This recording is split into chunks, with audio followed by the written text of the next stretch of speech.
कथावाचक अनिरुद्ध आचार्य जी एक जगह अपने प्रवचन दे रहे थे और प्रवचन के दौरान ही एक भक्त ने उनसे सवाल किया।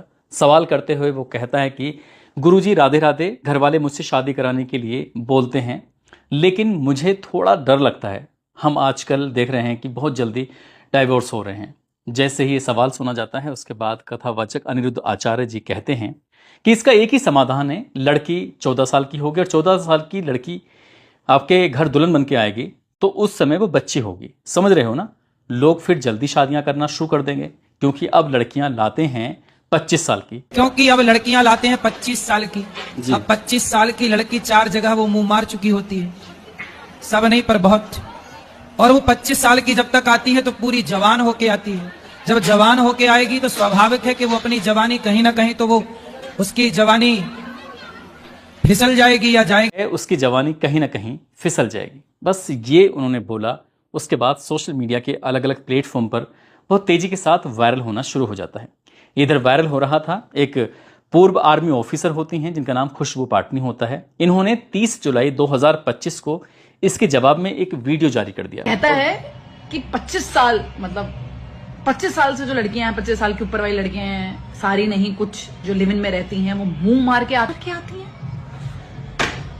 अगर ये मेरे सामने होता ना, मैं इसको समझा देती कि मुंह मारना क्या होता है। I would have made him understand clear and these are bloody anti nationalist lot. You should never be supporting such bastards of highest order, all the नामर्ड्स ऑफ इस तरह की बातें उन्होंने बोली। जैसे ये वीडियो जारी की जाती है उसके बाद फिर बवाल हो जाता है सोशल मीडिया पर, अलग अलग प्लेटफॉर्म पर। उसके बाद फिर हालांकि कुछ टाइम के बाद ये मामला बिल्कुल पूरी तरह से शांत हो जाता है, लेकिन जिस तरह से ये वायरल हुआ था किसी ने सोचा नहीं था कि आगे क्या होगा। कुछ दिन बीत जाते हैं और कुछ दिन बीतने के बाद आखिरकार उनके घर पर एक के बाद एक कई राउंड गोलियां चलाई जाती हैं और वाक़ात इसके बाद फिर एक ऐलान किया जाता है कि गोलियां हमने चलाई हैं और हमें किसी से डर नहीं लगता। बस इतना था। उसके बाद फिर उत्तर प्रदेश की पुलिस हो या फिर हरियाणा की पुलिस हो, राजस्थान की पुलिस हो, दिल्ली की पुलिस हो, चारों तरफ से लग जाते हैं।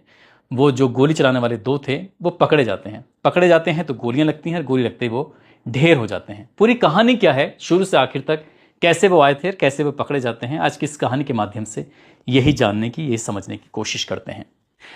आदाब, नमस्कार, सत श्री अकाल। मैं उस्मान सैफी। आज की जो सच्ची घटना मैं आपको सुनाने जा रहा हूं, ये सच्ची घटना है उत्तर प्रदेश के जिला बरेली की। जिला बरेली में एक घटना को अंजाम देना था, इसलिए उत्तर प्रदेश के जिला बागपत के रहने वाले 2 शूटर जो अभी नए नए भर्ती हुए थे, गैंगस्टर की जॉब उनके लिए खुली थी और जैसे वो भर्ती होते हैं, इनका नाम होता है नकुल और दूसरे का नाम होता है विजय। वो उन्हें काम दिया जाता है, एक उन्हें टास्क दिया जाता है कि आपको जाना है और जाने के बाद कई राउंड फायर करने हैं। दरअसल इनको टास्क दिया गया था उत्तर प्रदेश के जिला बरेली में सिविल लाइंस जो थाना क्षेत्र है, सिविल लाइंस के विला नंबर 40 पर उन्हें गोलियां चलानी थी। दरअसल ये तारीख थी 11 सितंबर 2025 की सुबह लगभग 4 बजे के आसपास।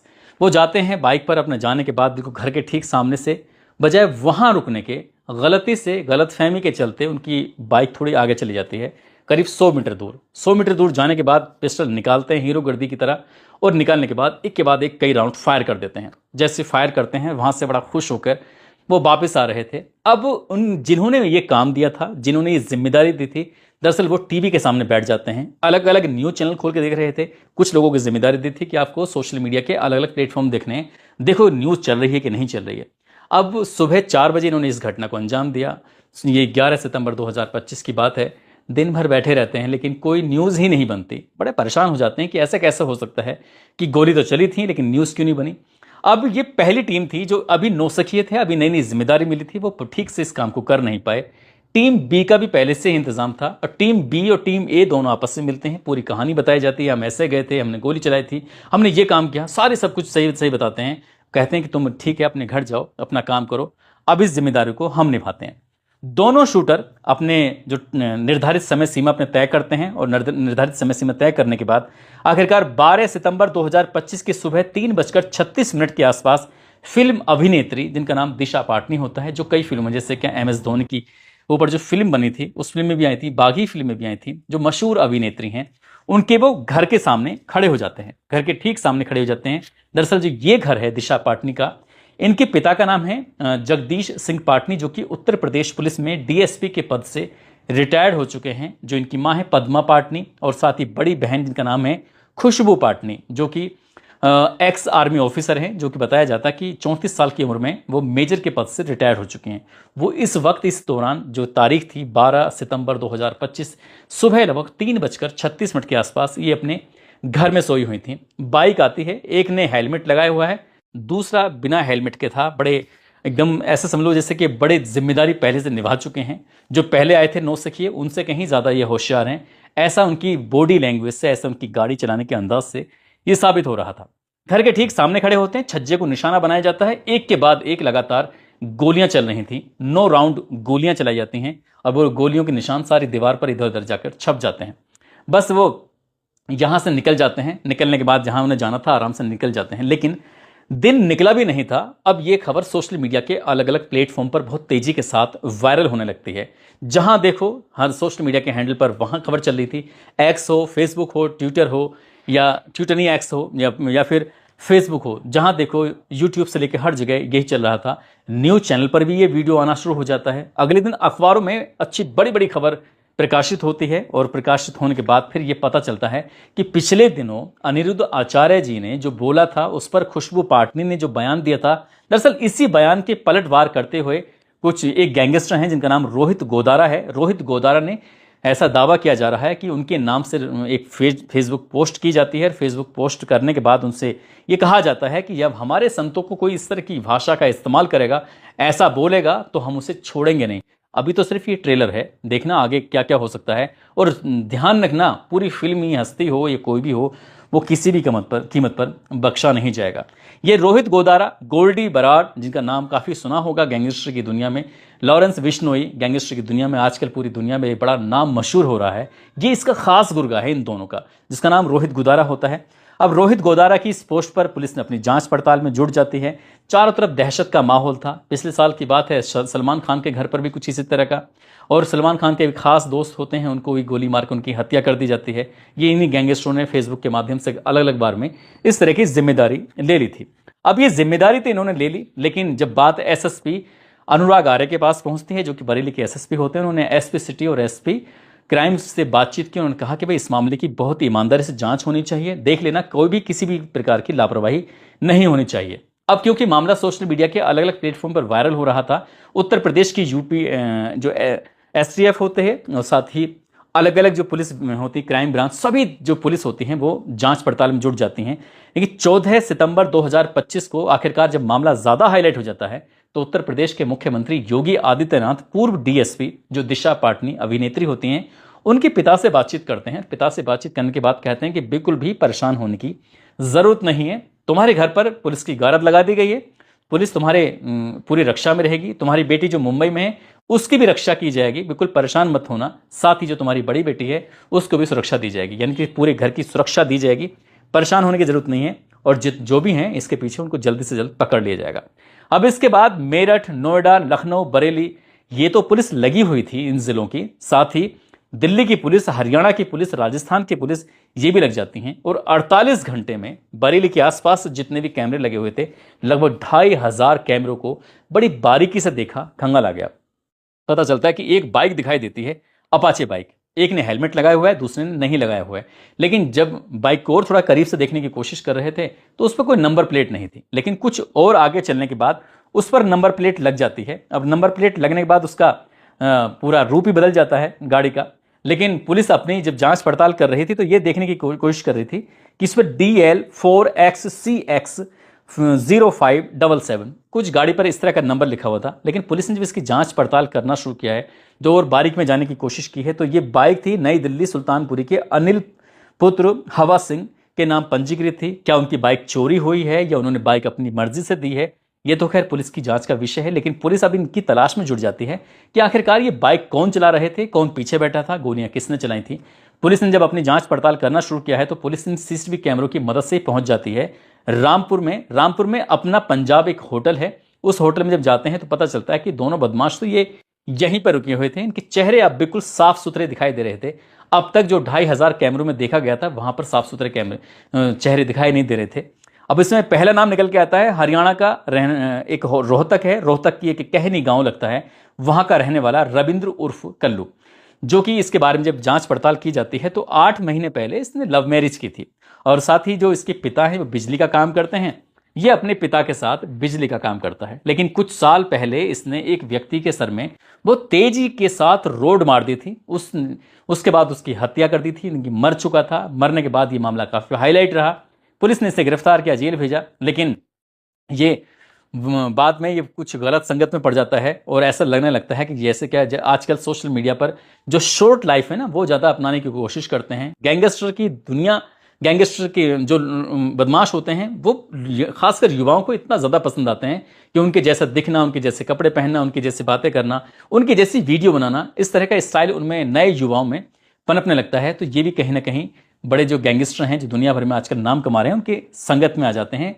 सोबत में आ जाते हैं, उनके संपर्क में आ जाते हैं। दूसरा जो था बाइक पर, उसका नाम वो भी हरियाणा के सोनीपत का मयूर विहार एक इलाका लगता है, वो डेयरी चलाता है। इसकी हालत बद से बदतर है, यानी कि बहुत ज़्यादा गरीब हालत में है। 10 या 12 लाख रुपए के आसपास इसके परिवार के लोगों ने उधार लिए, फिर घर बनाया। अभी ना घर पर दरवाजे हैं ठीक से, ना खिड़कियां हैं ठीक से, ना बिजली का कोई इंतजाम है। ऐसी ही कुछ स्थिति है। डेयरी वेरी खुलवाई ताकि ये काम कर सके। ऐसा बताया जाता है कि लड़का बीमार रहता है, इसकी वजह से ये बाहर काम नहीं करता। पिता जो इसके हैं राजेंद्र हैं, जो कि गार्ड का काम करते हैं। तो इन्होंने अपने बेटे को ऐसे काम करवाने की कोशिश की, लेकिन जब पुलिस ने जांच पड़ताल की तो ये भी बाइक पर बैठा हुआ था, जो कि जो कैमरे में बिल्कुल साफ साफ हो चुका था। ऐसा पुलिस, उत्तर प्रदेश की पुलिस ये दावा कर रही थी। पुलिस ने चारों तरफ से जाल बिछाना शुरू कर दिया, इनको घेरना शुरू कर दिया। और जब पुलिस ने घेरागारी करने की कोशिश की तो 17 सितंबर 2025 को इनकी लोकेशन मिल जाती है। उत्तर प्रदेश के जिला गाजियाबाद का ट्रोनिक सिटी है, वहां पर एक C10 पुलिस चौकी है, उसके आसपास ये निकलने वाले थे। तभी पुलिस ने लगभग 400 मीटर पहले ही घेराबंदी कर ली और घेराबंदी करने के बाद इन्हें रोकने का प्रयास किया। पुलिस ने जैसे इन्हें रोकने का प्रयास किया तो इनके पास तो जिगाना जैसी आधुनिक पिस्टल थी, जिससे क्या एक साथ कई गोलियां निकलती हैं। जिगाना और एक पिस्टल और थी। तो इन्होंने बस लगातार जब गोलियां चलाना शुरू किया है तो पता चलता है कि लगभग 15 मिनट में इन्होंने 25 से 30 राउंड गोलियां चलाई थी, जिसमें 4 गोलियां पुलिस को छूते हुए निकली थी, जिससे पुलिस वाले घायल हो जाते हैं। 4 गोलियां पुलिस की जो गाड़ी थी उन पर लग जाती हैं। अब पुलिस ने जवाबी कार्रवाई में जब इन पर गोलियां चलाई हैं तो इन दोनों बदमाशों को भी गोली लग जाती है। दोनों बदमाश गंभीर रूप से घायल हो जाते हैं। नजदीकी हॉस्पिटल लेके जाते हैं, तब तक पता चलता है कि इनका राम नाम सत्य हो चुका है, यानी कि बेचारे ये मारे जा चुके हैं। बस इतना था। ये सोशल मीडिया पर ये बहुत तेजी के साथ वायरल होने लगता है कि पुलिस की जवाबी कार्रवाई में अरुण और दूसरा जो था रविंद्र, ये दोनों ढेर हो गए हैं, मारे गए हैं। बस इनका ये लिखना सोशल मीडिया पर ये लिखा जा रहा था कि इनके बारे में कि ये मारे गए, ढेर हो गए। लेकिन एक पोस्ट और वायरल होती है, एक पोस्ट और की जाती है। वो पोस्ट थी रोहित गोदारा की, फिर से की जाती है। रोहित गोदारा कहते हैं कि हमारे भाई ढेर नहीं हुए हैं, शहीद हुए हैं। भाइयों, आज ये जो एनकाउंटर हुआ है हमारे लिए जीवन की सबसे बड़ी क्षति है। हम आपको बता दें कि यह जो न्यूज़ चैनल वाले चला रहे हैं कि ढेर हुए हैं, ढेर नहीं हुए हैं, शहीद हुए हैं, इन भाइयों ने धर्म के लिए अपना बलिदान दे दिया है। अरे कुछ तो शर्म करो। एक मुंह से तुम सनातन सनातन चिल्लाते रहते हो और जो सनातन के लिए लड़ाई लड़ रहे हैं उसे तुम मार रहे हो। यह इंसाफ नहीं हो सकता। सनातन की हार हुई है। जितने भी सनातन धर्म का नाम लेकर घूम रहे हैं ये सिर्फ अपनी रोटी सेक रहे हैं। यह एनकाउंटर नहीं बल्कि सनातन की हार हुई है। हम धर्म के लिए लड़ने वालों को इस हिंदुस्तान में मार दिया जाता है। अगर तुम इतने सच्चे हो तो उठो, आवाज उठाओ, हमारे शहीद भाइयों को इंसाफ दिलाओ। सनातन धर्म की आड़ में धंधा चल रहा है। मैं पूरे देश को यह बता देना चाहता हूं कि यह सनातन धर्म की आड़ में एक धंधा चला हुआ है। सभी देशवासी इनसे सावधान रहें। और हम अगर धर्म के लिए लड़ रहे हैं तो शहीद भाइयों के लिए हम वह भी काम कर सकते हैं जिसकी कोई कल्पना नहीं कर सकता। इसमें जिसका भी हाथ है वह चाहे कितना भी पैसे वाला हो, पावर वाला हो, वक्त लग सकता है लेकिन माफी नहीं है। अब ये सीधे सीधे उत्तर प्रदेश पुलिस को खुली चुनौती। उत्तर प्रदेश पुलिस को रोहित गोदारा के नाम से फेसबुक पर पोस्ट की गई थी, उससे धमकी दी जाती है कि अब तुम्हारा क्या होगा। यानी कि अब उत्तर प्रदेश की पुलिस इन गैंगस्टरों के खतरे में है। अब देखो, अगर उत्तर प्रदेश पुलिस को अपनी जान बचानी है तो इन गैंगस्टरों का सामना करना पड़ेगा। अब हमने रोहित गोदारा के बारे में जानने की कोशिश की तो गोल्डी बराड़, साथ ही लॉरेंस बिश्नोई, ये इनका बहुत ही खास गुर्गा बताया जाता है। रोहित गोदारा ने अपनी उसकी जो करियर की, यानी कि गैंगस्टर में करियर की जो शुरुआत की थी वो साल 2010 से की थी। ये राजस्थान प्रदेश के जिला बीकानेर का लूनकरणसर का गांव लगता है, कपूरीसर, वहां का रहने वाला होता है। 2010 में अपराध की दुनिया में इन्होंने कदम रखा था और राजस्थान में इन पर लगभग 32 केस हैं, वो जैसे हत्या का, वसूली का, इस तरह से। और एनआईए ने इन पर 5 लाख रुपए का इनाम घोषित किया हुआ है और राजस्थान की सरकार ने इन पर 1 लाख रुपए का इनाम घोषित किया है। लेकिन जब इन्हें डर लगने लगा तो ये 13 जून 2022 को एक फर्जी पासपोर्ट पवन कुमार के नाम से बनवाते हैं और यहां से विदेश भाग जाते हैं। दिल्ली के रास्ते सीधे दुबई पहुंचते हैं।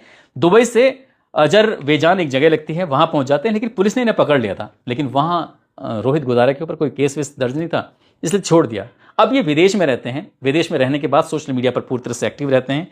ऐसी फेसबुक आईडी, ऐसी यूट्यूब की आईडी, ऐसी इंस्टाग्राम की आईडियों को देखते रहते हैं कि कौन है ऐसा जिसे एकदम से हीरो बनने का चस्का है। ऐसे लोगों पर इनकी नजर रहती है। कम पैसों में हथियार इन्हें उपलब्ध करा देते हैं और दे देते हैं कि जाओ फला जगह करो, ऐसा करो, वैसा करो।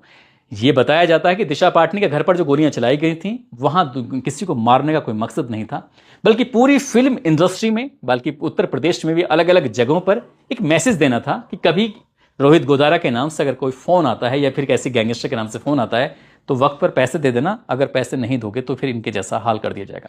दोस्तों, इस पूरे घटनाक्रम को सुनाने का उद्देश्य किसी को परेशान करना नहीं है, किसी का दिल दुखाना नहीं है, बल्कि आपको जागरूक करना है, आपको सचेत करना है। पढ़ लिख कर कामयाब इंसान बनो। गैंगस्टर की राह बड़ी छोटी होती है और जो गोलियां चलाता है उसकी भी, जो कहते हैं कि कातिल की मौत कत्ल होती है, इसलिए गलत रास्ते पर नहीं चलना चाहिए। जाते जाते शाहनवाज आलम हैं, साथ ही भंगेल के रहने वाले सुमित कुमार हैं। आज इनका जन्मदिन है। इनको जन्मदिन की ढेरों सारी शुभकामनाएं, बहुत बहुत मुबारकबाद। और कुछ लोगों ने नाम लेने की अपील की है, जिसमें सिराज खान है, दानपाल वर्मा, अलीशा राणा, महिमा कुमारी, हशमतुल्लाह अंसारी, भीम सिंह, अरशान खान, बीरू कुमार, मोहम्मद नबील, अर्चना देवी, महिमा शर्मा, माहिरा शर्मा, दुर्गेश यादव, अरीबा शेख, नवेद अहमद, मोहम्मद कुदूसू, मोहम्मद परवेज आलम, साबिर मलिक, कृष्णा गौड़, नीतू मिश्रा, चंद्रेश्वर ठाकुर, गुरविंदर सिंह। आप सब लोग अपना ख्याल रखें, सुरक्षित रहें। जय हिंद, जय भारत। इस तरीके